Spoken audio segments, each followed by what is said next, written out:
హైదరాబాద్ నిమ్స్ అత్యవసర విభాగంలో అగ్ని ప్రమాదం చోటు చేసుకుంది. ఎమర్జెన్సీ విభాగం ఉన్న భవనం 5వ అంతస్తులో షార్ట్ సర్క్యూట్తో ఒక్కసారిగా మంటలు చెలరేగాయి. దీంతో దట్టమైన పొగలు అలుముకున్నాయి. 5వ అంతస్తులో రోగులెవరూ లేకపోవడంతో ప్రమాదం తప్పింది. ఘటనాస్థలికి చేరుకున్న అగ్నిమాపక సిబ్బంది మంటలు ఆర్పుతున్నారు. విద్యుత్ వైర్ల తనిఖీ కోసం ఆ ఫ్లోర్కు కరెంటు సరఫరా నిలిపేశామని నిమ్స్ డైరెక్టర్ బీరప్ప తెలిపారు. అదే షార్ట్ సర్క్యూట్ అనమాట కొంచెం, అంతేగాని సమ్మర్ కదా కొంచెం వేడిగా ఉన్నందువల్ల కొంచెం అంతే తప్పితే ఇంకేం లేదు. Nothing to worry. Patient area కాదు, పేషెంట్లు అందరూ జాగ్రత్తగా బాగున్నారు. పేషెంట్ల సేఫ్టీ మాకు ముఖ్యము. పేషెంట్ ఏరియా కానే కాదు, ఆడిటోరియం పక్కన అది కొంచెం ఎలక్ట్రికల్ షార్ట్ సర్క్యూట్ వల్ల జరిగింది కాబట్టి నథింగ్ టు వరీ, భయపడాల్సింది లేదు. అందరూ పేషెంట్లు బాగున్నారు. ఆల్రెడీ ఒక 10 minutesలోనే అది ఫైర్ ఎక్స్టింగ్విషర్స్ తోటి ఆ ఫైర్ ఆగిపోయింది. Nothing to worry at all.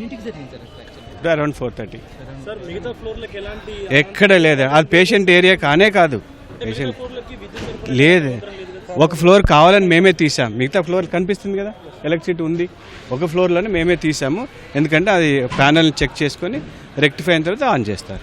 Drill every month మేము డ్రిల్ చేసుకుంటాం.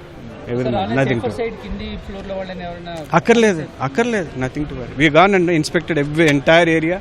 Nothing to worry. అదే కొంతమంది పేషెంట్ షిఫ్ట్ చేసుకుంటా వేరే వాడికి, ఎందుకంటే పవర్ లేదు కావాలి. చేస్తున్నా. ఉన్నాయి, అన్ని ఉన్నాయి. Nothing to worry. Thank you. Will take all the precautions.